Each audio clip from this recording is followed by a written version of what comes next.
What's up, team? It's your girl, Carly Simon and your girl, Rella J, and we're here to bring to you our truth revealed. Let's get to it.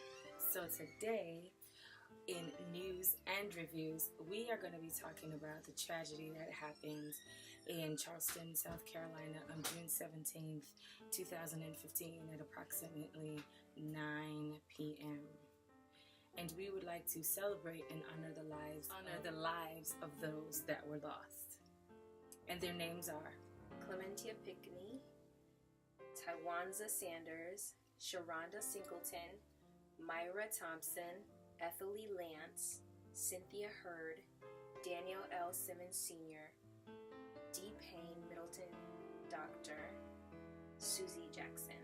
Let's just take this moment to honor them with a moment of silence.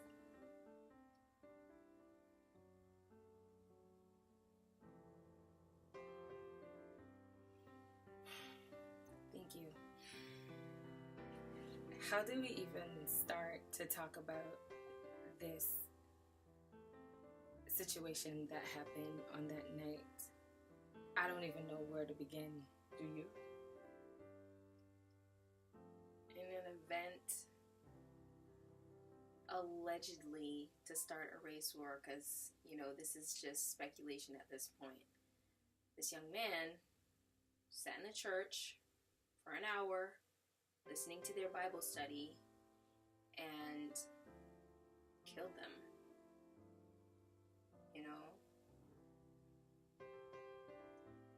There are no words to describe the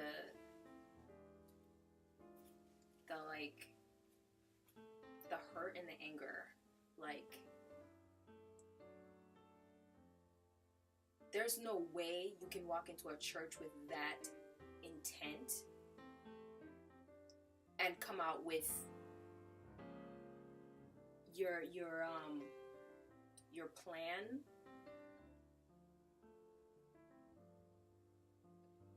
And your plan will come to fruition. There's no way, your plan will come to fruition. You might have taken those people's lives, but what that will do is cause people to come together, which it has done. Mass shootings across the United States. It hasn't, caused anyone to divide. What it's done is cause people to come together against a common goal, And I think in this case, it's hate. I was looking at an article on Facebook and a couple of pictures where people have come together, both black and white, in a church, to worship God and to honor these people that have been killed. No one who knows who God is going to look at this, and who really knows who God is going to look at this and want to go at it. They're only going to look at this, what you've done, young man.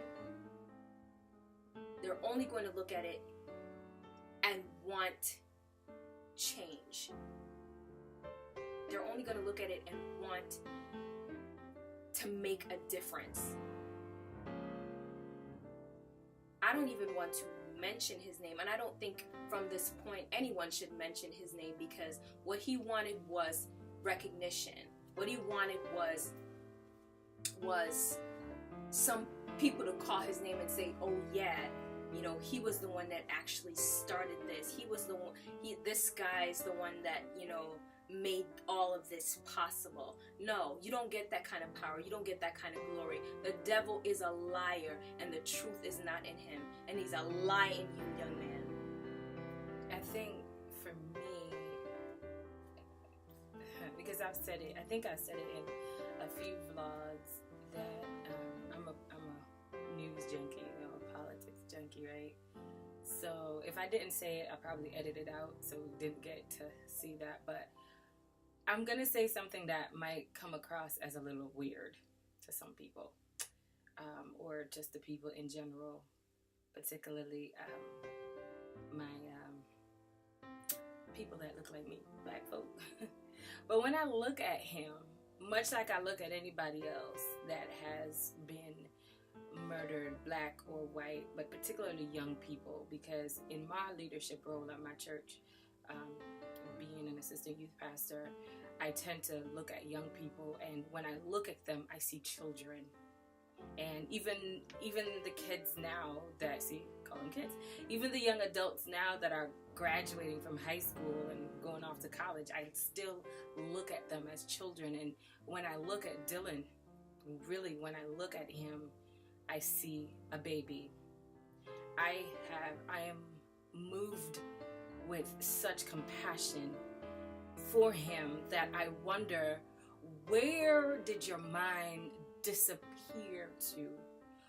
Where did your heart go that you could sit among 9 people that you describe as nice, or even more, but you killed 9 and wounded 1, and you said you left that one alive to tell the tale? But where did your heart and your mind disappear to for you to take a gun, to be on a mission, to end the lives of these people? And when I watched him being interrogated or at the bond hearing and listening to these people saying, "I forgive you, may God have mercy on your soul," my heart broke. I cried because when I look at him, I saw somebody who is so young, that is so brainwashed, that is so uneducated, that is so deprived of love and or feeling, so lost that he disappeared into another mental space to commit a crime so heinous and to ruin the lives of so many people because of a protein in the skin of human beings called melanin. Because we're all the same color. We all come from the same planet. We may be, depending on your geographic location or depending on where you hit next to the equator, you may be a little darker or a little lighter or void of a little less melanin than another person, but your skin color determines your value. That hurts. That hurts. That hurts. That your skin color tells your whole story of all people in this country and around the world.